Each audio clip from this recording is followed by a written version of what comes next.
Today we're going to talk about 3 key tips in order to make fasting a lot easier for yourself. And I'm going to share with you Tim's story, who was able to use some of these tips to lose almost 100 pounds. And more importantly, keep that weight off and reverse his type 2 diabetes, letting him get off most of his medications. And it's coming right up. When people think about fasting, they think about 2 main things: how long to fast for, how often to fast for. And those are certainly important, but the most important thing really is to find something that you can stick to. Tip number 1, find a fasting friend. Everything you do is just a lot easier if you have somebody to do it with. You can bounce ideas off of them, share tips, commiserate, say, oh, this is so bad, or celebrate successes. Hey, we've done so well together.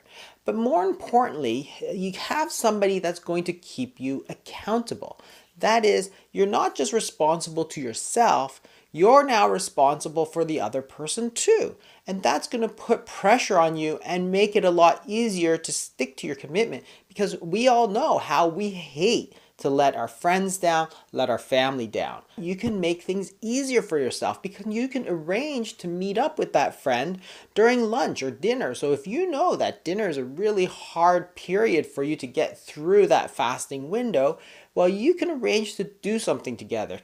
So the most important thing is getting that support, getting that community. And that's what we try to provide with thefastingmethod.com, pairing you up with a coach or putting you in a group where people can support each other. Because when people have that responsibility to not just themselves, but others, it makes them more successful. Tip number 2, make it a habit.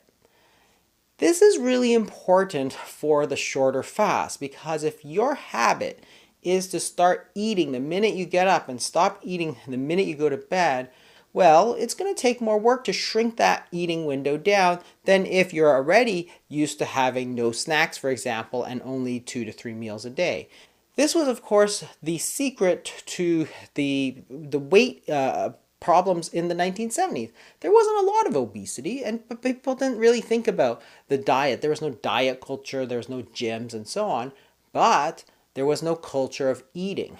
Once you finished dinner, that's it. There was nothing else to eat. If you wanted something to eat, your mom would say, no, you should have ate more at dinner. So automatically, which became habit, is that there's nothing to eat after 6, 6:30, 7 o'clock at night, nothing to eat until 7, 8 in the morning. Hey, all of a sudden you have a 12 to 13 hour fast every single day without thinking about it. And it's because you made it a habit. One of the things you can try to do is push back breakfast time. We've all heard that breakfast is the most important meal of the day. In some respects, it's true. It's the meal that breaks your fast. But there's nothing that says you must break your fast at 7 in the morning. You can break it at 9 in the morning, for example, if you don't get up so early. You could break it at 11 if you want to. It's okay. The key is not to eat a lot of processed foods, and you can always get by with a cup of coffee, for example, or a cup of tea. You can have one of the peak fasting teas, for example. You can have flavored teas, you can have herbal teas. So pushing that back allows you to get into the habit where fasting is going to be easier for you. The other thing you want to do, other than pushing breakfast back, is to try and push your last meal back as well. And that's not necessarily dinner, because a lot of people still continue to snack after dinner. So if you have a good dinner, you want to make sure you get into the habit of not eating anything afterwards. So what you might want to do is build in those habits. That is, for example, after dinner, you go for a nice walk. Not only is it going to allow your body to use some of the glucose and lower down the glucose spikes, but it's also going to be a signal that tells you, hey, that's it, I'm done. The other habit, make sure you clean everything up immediately after dinner. Don't leave leftovers where you'll be tempted by seeing them. So put everything away, wash the pots, clean up the kitchen, and then when you come in, you're going to say, oh, well, I don't want to clean up the kitchen again. I don't want to wash another pot. Whereas if you had left something there, you might just be tempted to snack on it. So clean up the kitchen, go for a walk afterwards, and then brush your teeth. Again, that's usually the last thing we do before we go to bed. But what you want to do is brush your teeth so that you're going to put another barrier in front of you where you say, well, if you're tempted to snack and you're on the fence, well, oh, I brushed my teeth. I don't want to have to brush my teeth again. So therefore, that's going to give you motivation to stop eating those bedtime snacks. If you don't want to brush your teeth, you can just rinse with some mouthwash, for example, which is going to give you a very similar flavor, and remind yourself that, hey, the eating time is done. It's now time for fasting. So make sure you make that into a habit that's going to allow the fasting to be easier for you. And the third tip is to put it on the schedule. If you have a period of time where you know you're going to have to cook for the family, cook for yourself, well, don't put that on the schedule. Make sure that when you are fasting that you have something where your schedule is cleared from things that are going to trip you up, like shopping for food, like walking in front of restaurants, that kind of thing. The other thing to do is to schedule something during those habitual meal times.